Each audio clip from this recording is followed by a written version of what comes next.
aconteceu? Olá, eu sou a Gabi e seja bem-vindo ao meu vídeo de contextualização de notícias. E é isso aí, né? Eu quero resumir basicamente o que aconteceu assim de mais importante na última semana para vocês ficarem bem informados. Então, a semana passada, assim, todos os links estão na descrição. Esse vídeo é sem corte, sem nada, é bem assim, bate-papo. Todos os links estão na descrição.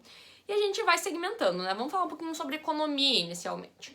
A semana passada começou com o Boletim Focus, ele sempre é liberado na segunda-feira.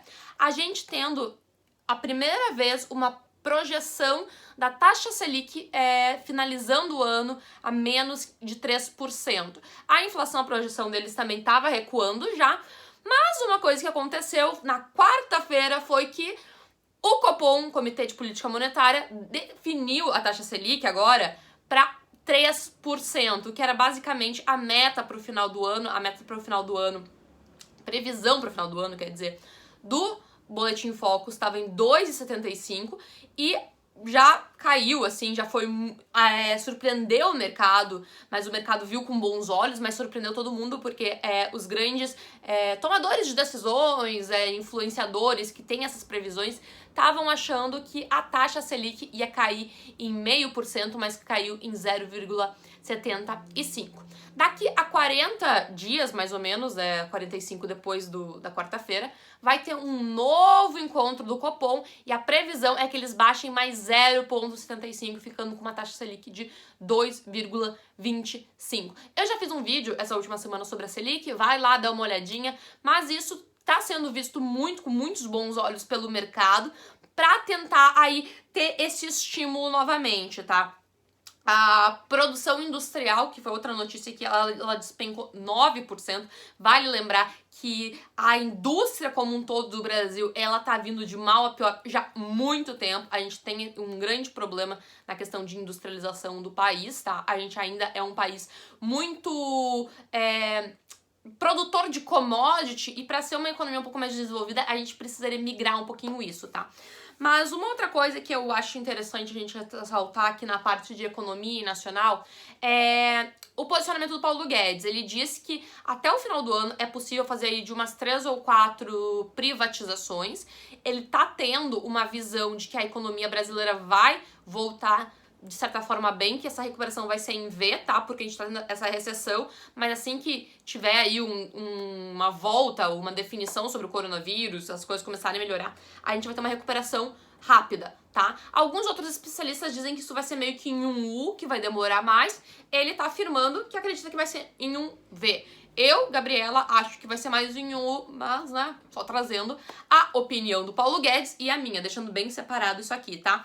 O Paulo Guedes também disse que o Banco Central irá chuveirar dinheiro caso haja recessão econômica. O Banco Central também já tá aí tendo ordens para imprimir mais dinheiro, imprimir realmente por causa do Corona Voucher.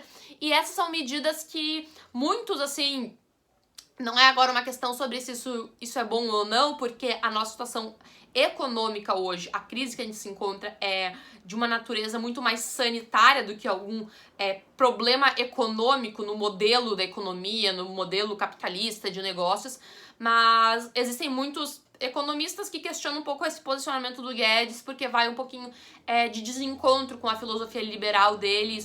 Isso dá uma tendência um pouco mais keynesiana de definição de políticas econômicas. Eu tenho alguns vídeos sobre isso na minha série Economia Descomplicada, que spoiler, espero retomar em breve, tá? Então, se você quer saber um pouquinho mais sobre esses conceitos econômicos, vai lá.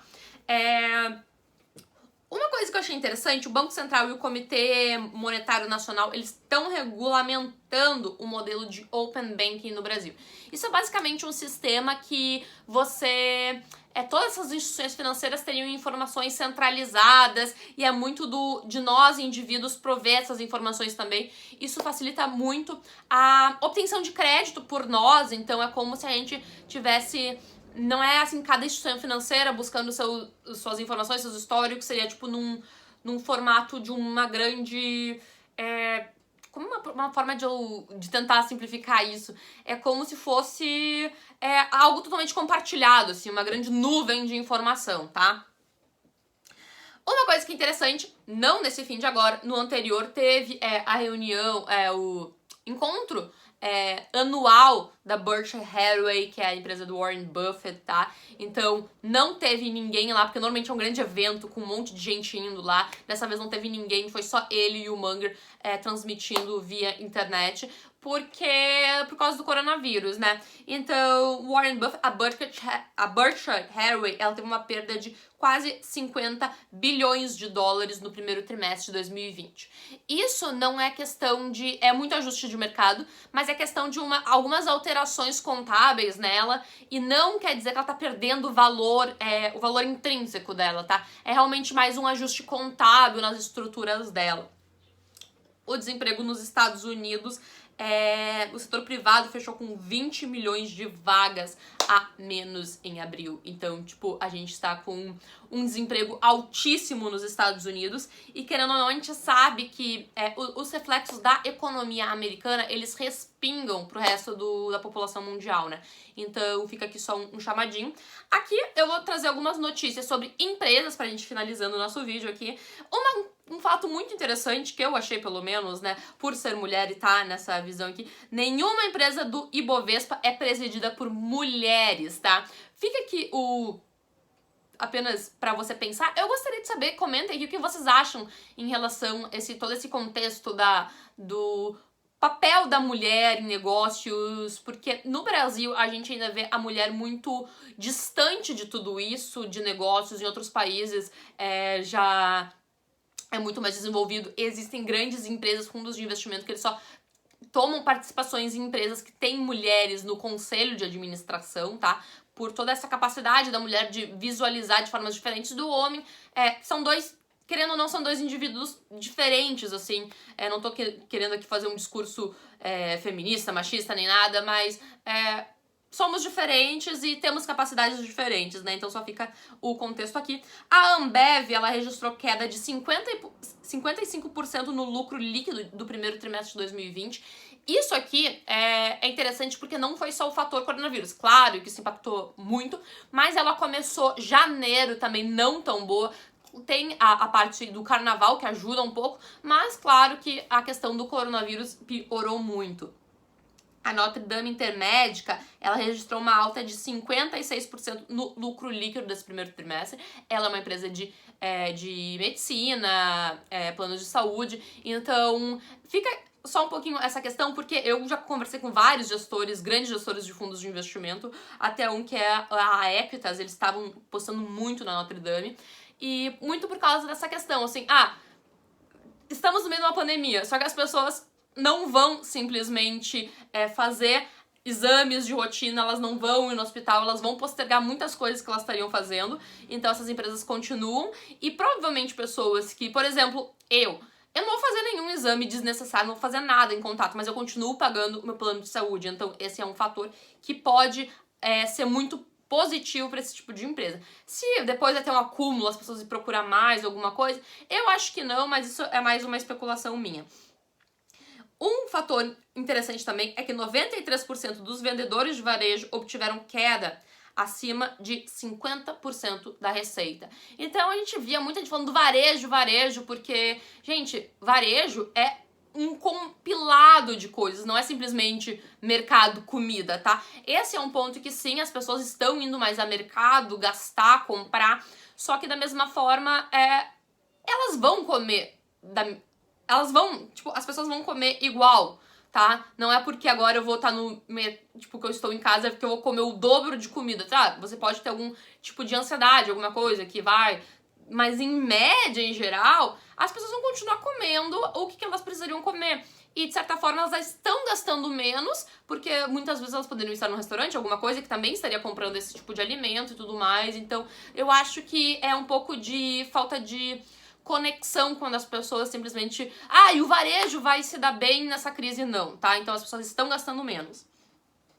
A M. Dias Branco, ela aumentou o lucro em 140,8% no seu primeiro trimestre desse ano, tá? A M. Dias é uma grande empresa, muito boa. Eu, particularmente, tenho ela na minha carteira há muito tempo.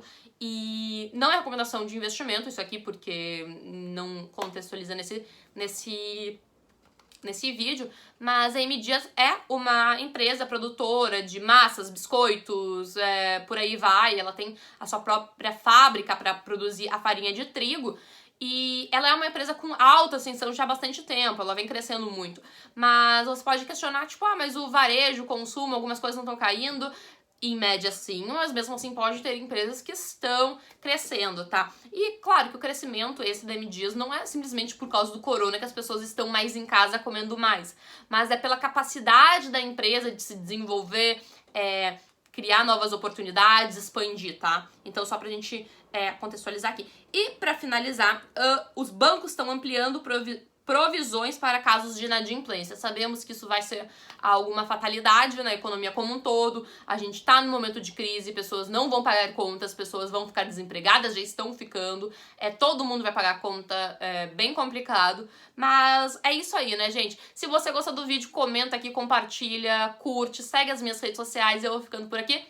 Um grande beijo e até a próxima!